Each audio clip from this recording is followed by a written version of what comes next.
আসসালামু আলাইকুম প্রিয় শিক্ষার্থী, তোমরা সবাই কেমন আছো? দীর্ঘ বন্ধের পরে আবার আমরা একত্রিত হলাম।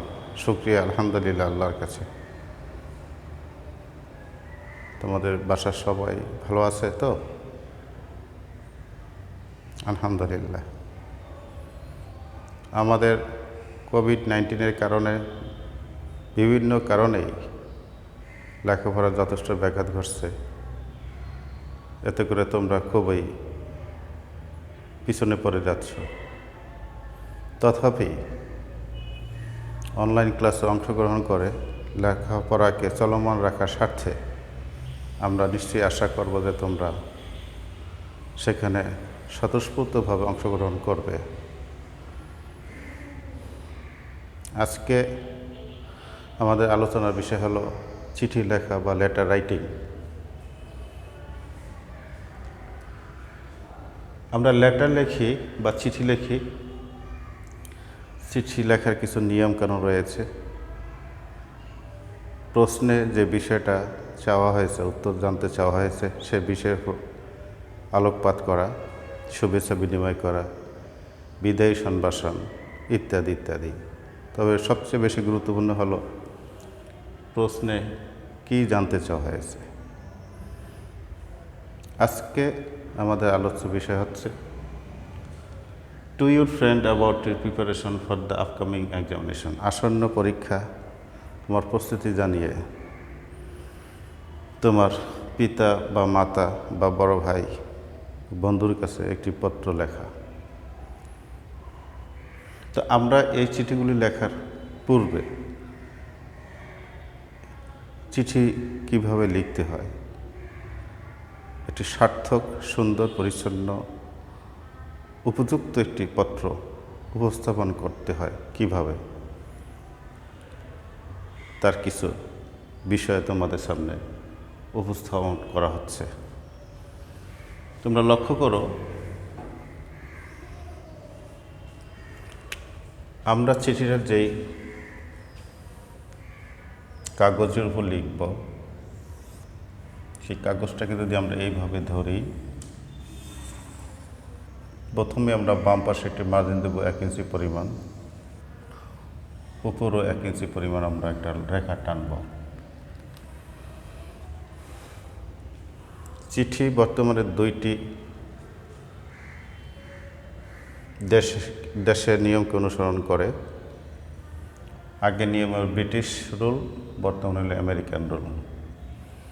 ব্রিটিশ রুলে চিঠির কাগজের উপরি অংশে, এই অংশে চিঠির লেখকের স্থান, তিনি যে স্থানে বসে চিঠিটা লিখছেন সে স্থান, তার ঠিকানা এবং তারিখ থাকবে। আর আমেরিকান স্টাইলে এটা বাম পাশে উপরিভাগে হবে। বর্তমানে এই প্রথাটা বেশি কার্যকর, তবে এই প্রথাটা অকার্যকর নয়, এটাও লিখলে অসুবিধা নেই।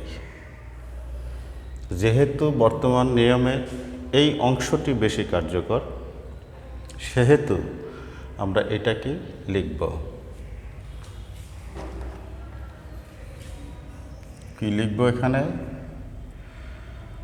যিনি চিঠি লিখেন লেখকের ঠিকানা, যেমন মনে করো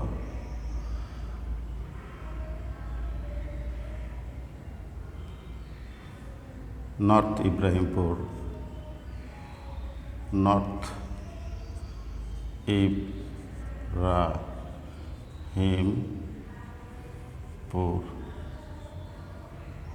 কাফরুল, ঢাকা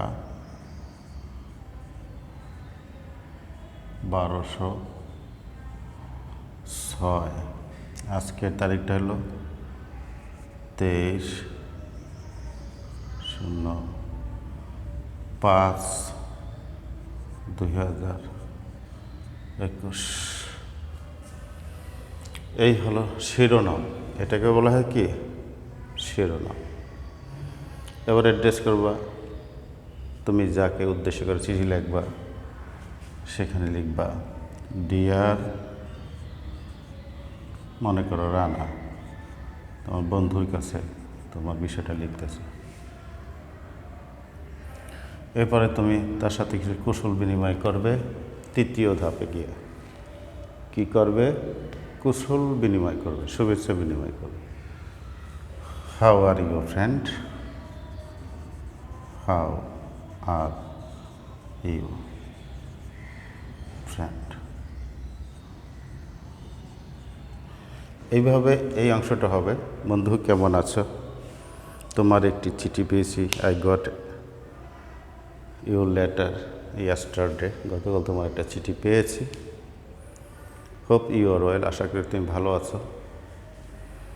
আমিও ভালো আছি। তোমার চিঠিতে তুমি জানতে চেয়েছো আসন্ন পরীক্ষার প্রস্তুতি সম্পর্কে। আমি এই বিষয়টি নিম্নে বর্ণনা করছি। এই কথাটা হবে ডিয়ার ফ্রেন্ডের পরে। এরপরে তুমি মূল কথাটা চলে যাবে। এটার পরে মূল যে প্রশ্ন, যে জিনিসটা চাইছে কি? Preparation, my preparation. Your preparation প্রশ্নে উত্তরের সঙ্গে হলো my preparation for the upcoming examination. এই বিষয়টা তোমাকে সুন্দরভাবে পরিচ্ছন্ন, সহজ ও সরল ভাষায় জিনিসটা উত্থাপন করতে হবে, লিখতে হবে, বর্ণনা করতে হবে। এটি হলো প্রশ্নের চাওয়া।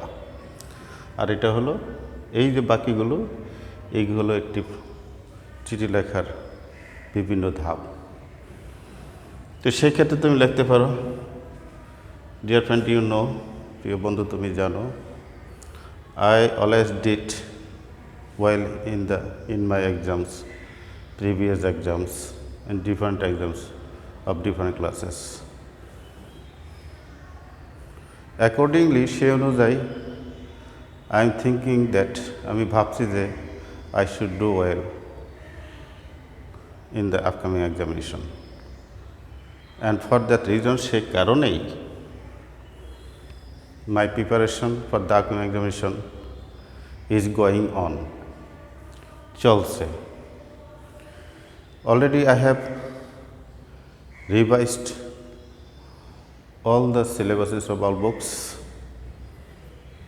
You know, I am usually weak in math and social science. তুমি সাধারণত জানো যে আমি গণিত এবং সামাজিক বিজ্ঞানে একটু দুর্বল। To remove this weakness of these two subjects, এই দুইটি বিষয়ে দুর্বলতা দূর করার জন্য I go to some teachers who are very skilled in math and social science. সামাজিক বিজ্ঞানে গণিতের দক্ষ এমন শিক্ষকের কাছে যাই প্রাইভেটলি, ব্যক্তিগতভাবে, and they help me to solve my critical problem. আমার জটিল সমস্যাগুলো সমাধান করতে তারা আমাদের সাহায্য করে। Sometimes I appear model test, I give model test day, and I am doing better in those subjects. In my school, authority of my school arranges model test.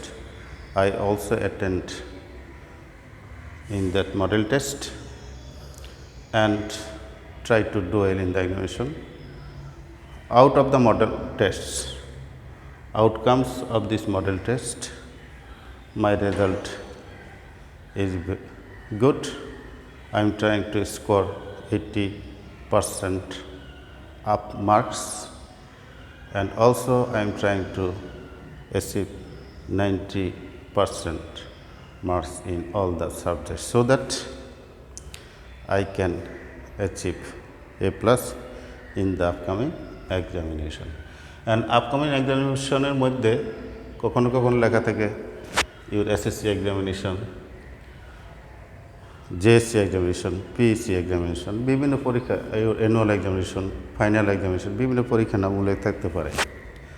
যেই পরীক্ষার নামটা উল্লেখ থাকবে ঠিক সেই পরীক্ষাটা নামটা তোমরা এখানে লিখে দেবে।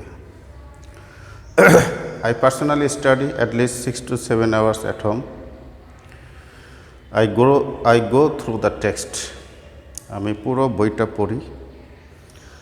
And I also solve test papers. Test paper সমাধান করি। Whenever I face any problem, যখনই আমি কোনো সমস্যার সম্মুখীন হই, I go to my relative teacher, subject teacher, and ask them to solve that problem, and they help me to solve that problem. In this way, I try to solve all the problems. My friend, তুমি জানো, the examination is knocking at the door, so there is no option to waste our time. আমাদের সময় অপচয় করার কোনো সুযোগ নাই। So I always try to stay at home and go through the text. I don't try to waste my time. I also maintain hygiene, rules of health, so that by the grace of Allah, I can keep myself fit for that. So we have to take care of our health also. We should not do anything wrong which will harm us. So we should be very careful about our health, hygiene, and our studies. I hope you will realize my preparation and pray for me so that I can do well in the upcoming examination. এই হলো প্রশ্নে চাওয়া যে তোমার প্রস্তুতি সেই বিষয়ে আলোচনা।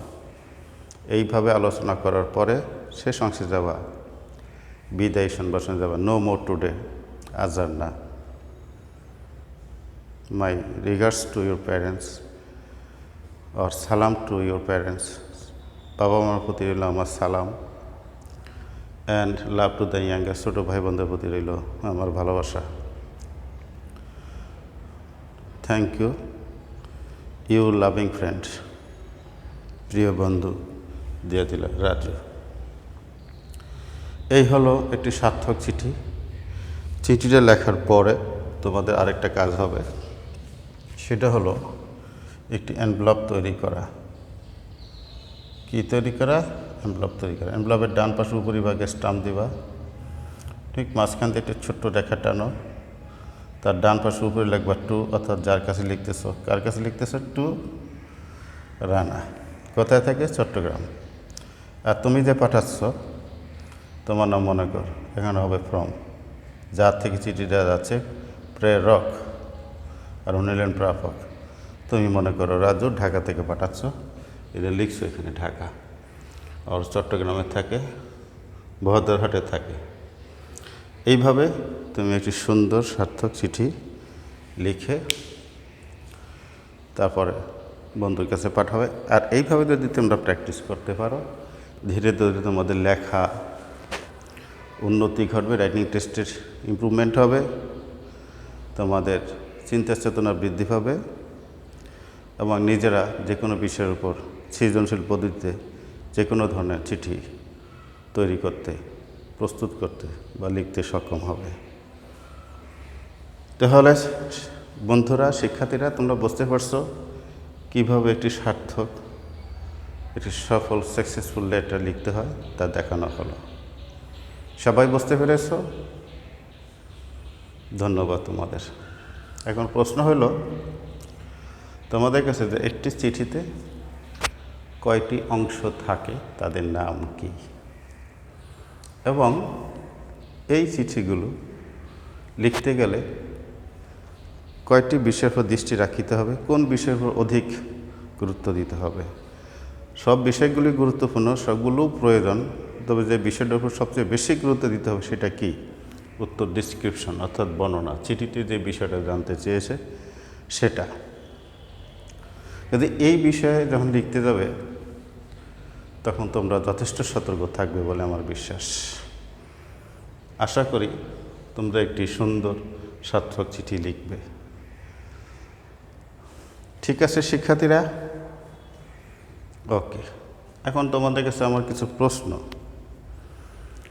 একটি চিঠি লিখতে গেলে আমরা কি কি কাজ করব?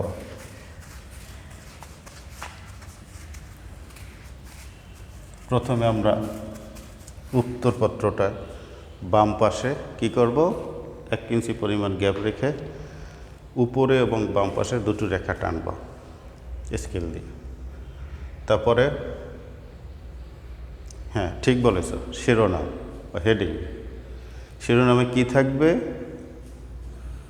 লেখকের ঠিকানা এবং তারিখ। ঠিক। দ্বিতীয় ধাপে আমরা কি লিখব? সম্বোধন। যাকে চিঠি লিখব তাকে সম্বোধন করব dear Rana, dear Roni, dear Kanis, dear Fatema, dear sir, dear madam ইত্যাদি। এরপর আমরা কি করব? কিছু শুভেচ্ছা, শুভকামনা করব। কেমন আছো, তোমার চিঠি পেয়েছি, তাই না? হ্যাঁ। এরপরে যে অংশ সেটাই হলো বডি অফ দ্য লেটার। মূলত ডিয়ার ফ্রেন্ড, ডিয়ার রানার পরে যে অংশটা এটা কি বডি অফ দ্য লেটার বলা হয়। তার মধ্যে আমরা 2-3টা অংশ করি। প্রথমে আমরা শুভেচ্ছা বিনিময় করি, শুভকামনা আশা করি। এরপরে আমরা মূল বক্তব্যটা উপস্থাপন করি। মূল বক্তব্য উপস্থাপন করার পরে আমরা বিদায় নেই।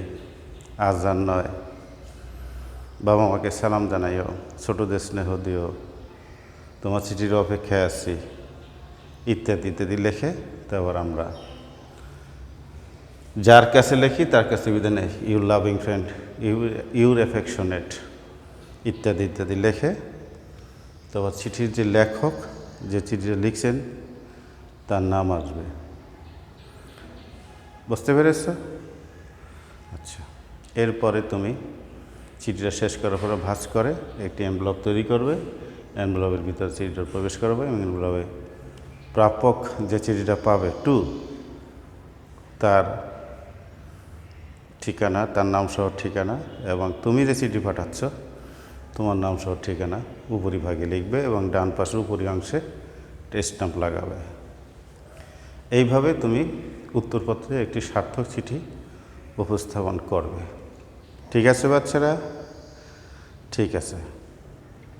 তাহলে আমাদের পরবর্তী কার্যক্রম কি?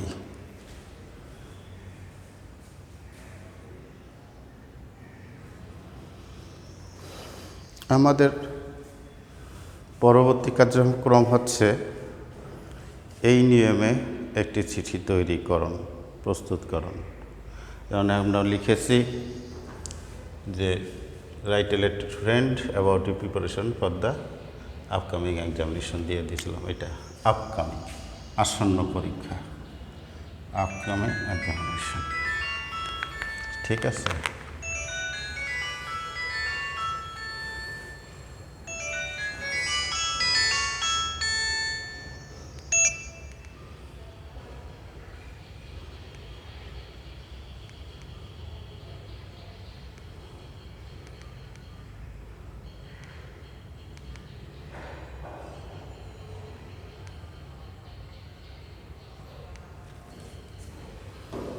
তো এখন যদি তোমার পরীক্ষা এটা না এসে যদি লেখে write a letter to friend about your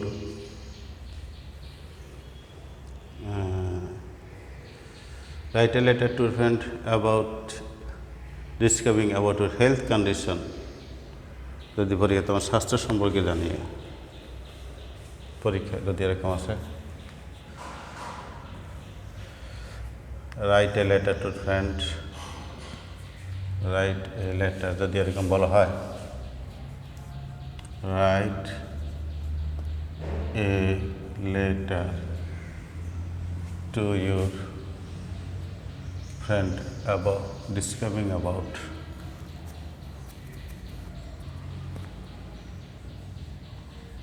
describing about your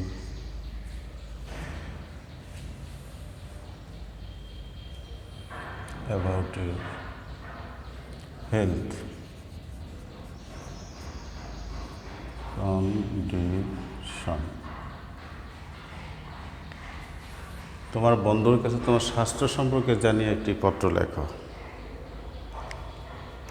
এই বিষয়টা যদি এখন আসে, তার মানে তুমি কেমন আছো সাম্প্রতিক কোভিড-19 পর্যায়ে, লকডাউন পর্যায়ে তোমার শারীরিক অবস্থা কী, আউট হেলথ কন্ডিশন, এই বিষয়ে বন্ধুর কাছে একটা চিঠি লেখো। এখন যদি এই বিষয়টা আসে, তাহলে তুমি কি করবা? ওই যে উত্তরপথে তুমি বাম পাশে এবং উপরিভাগে 1 ইঞ্চি পরিমাণ জায়গা রেখে সরলরেখা টানো, টানার পরে শিরোনাম লিখো, সম্ভাষণ লেখো, সম্বোধন আর কি, সম্বোধন লেখো, কেমন আছো জানতে চাও, এবং এরপরে তোমার স্বাস্থ্য সম্পর্কে, বর্তমান পরিস্থিতি তোমার স্বাস্থ্য সম্পর্কে তুমি কোন পর্যায়ে আছো, এই বিষয়টা আলোচনা করার পরে পূর্বের চিঠির মতোই তুমি বিদায় নিয়ে দাও। তারপরে তুমি এভাবে করে। এখন বিভিন্ন জনের বিভিন্ন শারীরিক অবস্থা বিভিন্ন রকম হতে পারে। কেউ অসুস্থ হইতে পারে, সাধারণ জ্বরে আক্রান্ত হতে পারে, ঠান্ডা কাশিতে আক্রান্ত হতে পারে, কোভিডে নাও হইতে পারে।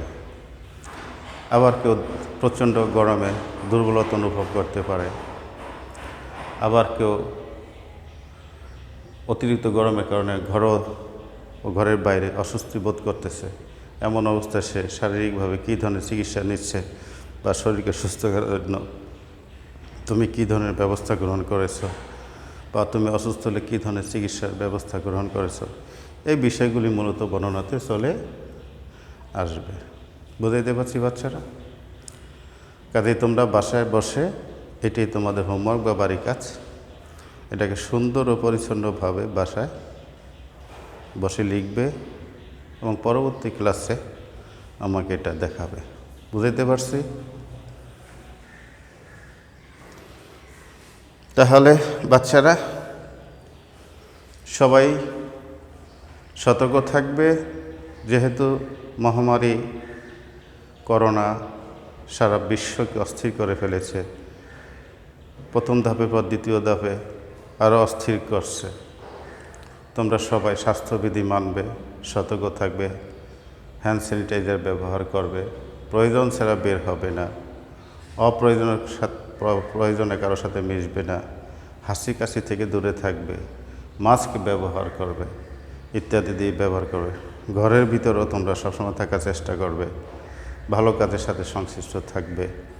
সব কিছু মিলে আমরা সবাই সুস্থ থাকার চেষ্টা করবো ইনশাআল্লাহ। আল্লাহ চাহেন তো আমরা এইভাবে নিজেদেরকে সুরক্ষা করব, অন্যদেরকেও রক্ষা করতে সাহায্য করব। তোমরা ভালো থেকো, সুস্থ থাকো। আজকে এখানেই শেষ। আসসালামু আলাইকুম ওয়া রাহমাতুল্লাহি ওয়া বারাকাতুহু।